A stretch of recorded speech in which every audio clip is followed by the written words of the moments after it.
ये देख रहे हैं कि एग्जामिनर ने सपोर्ट करने के लिए पहले से ही फ्रिक्शन की डायरेक्शन लगा दी है। चूंकि it's about to slip down, friction is up. For example, अगर मैं पार्ट बी की बात करूं तो पार्ट बी में सबसे पहले मैं कंपोनेंट्स मार्क करता हूं। जो कंपोनेंट है, एक है डाउन द प्लेन, एक है परपेंडिकुलर टू द प्लेन। ये वाला हो गया M G sine theta. M कितना है? 5 है। जी है, साइन है, 20 डिग्रीज है। ये वाला हो गया M ji cosine 20।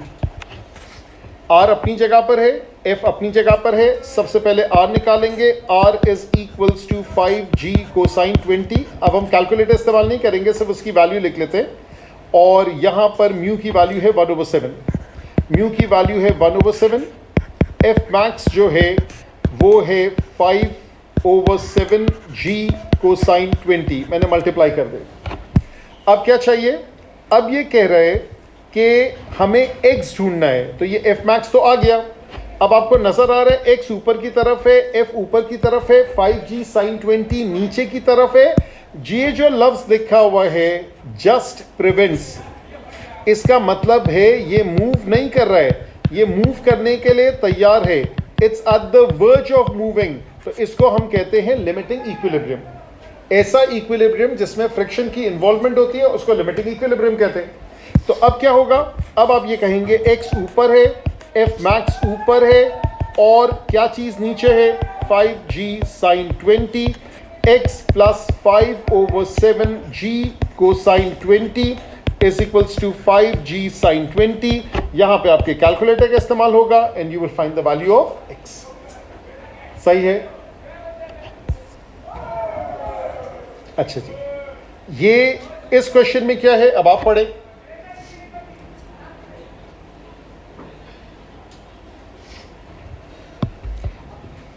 Each of the following diagram shows a body of mass 3 kg, rough inclined plane, coefficient of friction 1/3. R normal है, F frictional है। आगे पढ़ें क्या लिखा है? In each case, find the magnitude of the force X, that is the external force, if the body is, आगे पढ़ें, just on the point of moving up the plane, since the particle is at the point of moving up, therefore friction friction friction is down. ठीक है, तो moving up का मतलब है friction जो है वो डाउन। अब ये एग्जामिनर ने सपोर्ट करने के लिए बताया, वही वर्किंग है, नथिंग स्पेशल। फॉर एग्जाम्पल, अगर मैं इसका पार्ट ए करूं तो आप कहेंगे आर, बल्कि पहले मैं कंपोनेंट्स ड्रॉ कर लूं। मैंने कंपोनेंट्स ड्रॉ नहीं किए, वो ज़रूरी है ड्रॉ करना। ये वाला वेट का कंपोनेंट नीचे की तरफ, ये वाला वेट का कंपोनेंट, ये ग्रीन की जगह पिंक ले लेते, समथिंग लाइक दिस। तो ये वाला आपका हो गया 3g साइन 20 डिग्रीज। ये वाला हो गया 3g cosine 20 degrees. r is equals to 3g cosine 20 और म्यू की वैल्यू 1/3 है।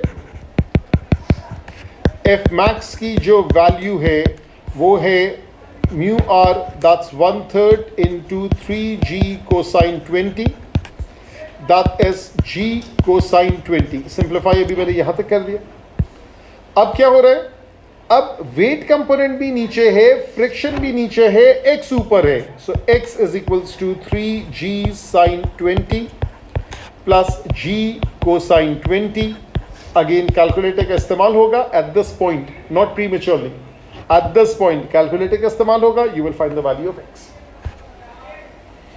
अच्छा, ये जरा उससे और खतरनाक क्वेश्चन है। किस सेंस में खतरनाक हो गए कि यहाँ पे वो फोर्सेस बाहर की तरफ से आ रही है किसी एंगल पे। जो कल हम लोग डिस्कस कर रहे थे केसेस, तो मैंने कहा था इसको अभी छोड़ दें, बाद में देखेंगे कि अगर एक तो पैरेलल है, एक हॉरिजॉन्टल है, एक किसी और एंगल पे आ गई। अब गौर से देखें, ये वाला जो सिनेरियो है, पहला सिनेरियो, इसमें ये एंगल, ये लाइन और ये लाइन पैरेलल है, तभी तो वो 30-30 है। यहां पर किसी और एंगल से आके टकरा रहा है, यहां पर किसी और एंगल पे बन रहा है। Got the idea? ये तीनों क्वेश्चंस वर्थ करते हैं कि इनके ऊपर टाइम इन्वेस्ट किया जाए। तो एक काम करते हैं, पहले सारी एक्स्ट्रा चीजें हटा देगा।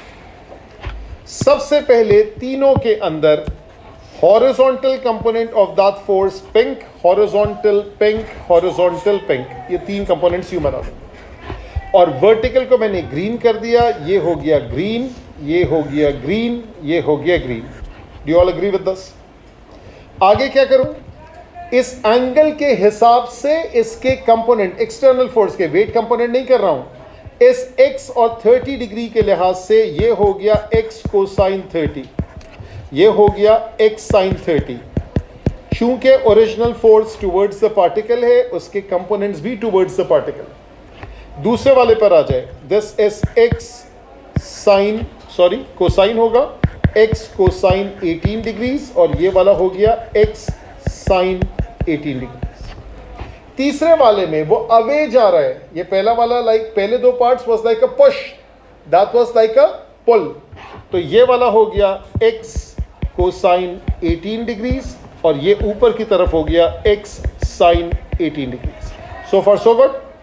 अब मैं बाकी दो कलर्स उठा रहा हूं, एक ब्लू उठाऊंगा, एक कोई और, अभी देखते हैं। वो वेट के कंपोनेंट्स मैंने मार्क कर दिए, तो ये एक यूं वेट का कंपोनेंट हॉरिजॉन्टली, यूं वेट का कंपोनेंट हॉरिजॉन्टली, यूं वेट का कंपोनेंट हॉरिजॉन्टली। और ऑरेंज उठा लेता हूं, like this, like this and like this. Weight component तो अपनी असल में हमेशा ऐसे ही बनेगा। ये वाला जो है ये 3 था, so this is 3g sine 30 degrees. ये वाला हो गया 3g कोसाइन 30 डिग्रीज। ये वाला हो गया 3, हाँ ये भी 3 है ना, 3g साइन 30, मेरे ख्याल से सब में ही 3 है। And this is 3g cosine 30, this is 3g sine 30, and this is 3g cosine 30। यहाँ तक सही है? सबसे पहले वाले में r क्या आएगा? पार्ट डी में r क्या है? r ऊपर है, बाकी दो चीजें नीचे है। r ऊपर है, 3g कोसाइन 30 नीचे है, प्लस x साइन 30 नीचे है। दूसरे वाले में r क्या आएगा? दूसरे वाले में भी r वही आएगा, this is 3g cosine 30 plus x sine 18 degrees. तीसरे वाले में except for the angle value वही आ रही है। तीसरे वाले में क्या है? तीसरे में r भी ऊपर है, x साइन 18 भी ऊपर है, लेकिन क्या नीचे है? 3g cosine 30। तो यहाँ पे x को मुझे सब्जेक्ट, r को मुझे सब्जेक्ट बनाना पड़ेगा। So r is 3g cosine 30 minus x sine 18 degrees. सही है? उसके बाद नेचुरली तीनों का अपना अपना एफ मैक्स आ जाएगा। F max is mu R, F max is mu R, F max is mu R, तीनों एफ मैक्स अलग अलग है। उसके बाद क्या चाहिए? Since it's about to move up, friction is down, वो तो ऑलरेडी है। क्या क्या चीजें ऊपर है? x कोसाइन 30 ऊपर है, और कौन सा फोर्स नीचे है? फ्रिक्शन नीचे है, mg साइन थीटा नीचे है, फ्रिक्शन नीचे है, और 3g साइन 30 नीचे है। Do you all agree with this? सही है? क्लियर है?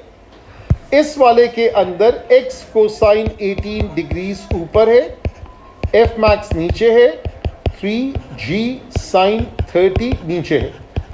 लास्ट वाले के ऊपर गौर से देखें, क्या ऊपर है? x कोसाइन 18 ऊपर है,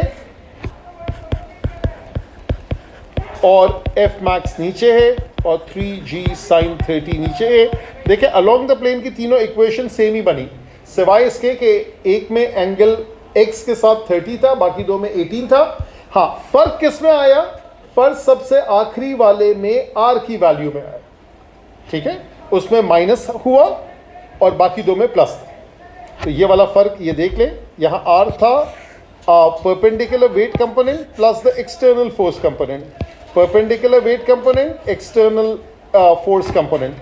यहाँ पे वेट कंपोनेंट का परपेंडिकुलर माइनस 10 तक, ये फर्क आया इसका। अच्छा जी, यहाँ पर जो है हम लोग अपना लेक्चर नंबर 6 जो है उसको रोकते हैं। फोर्सेस का छठा और फ्रिक्शन का दूसरा लेक्चर तक।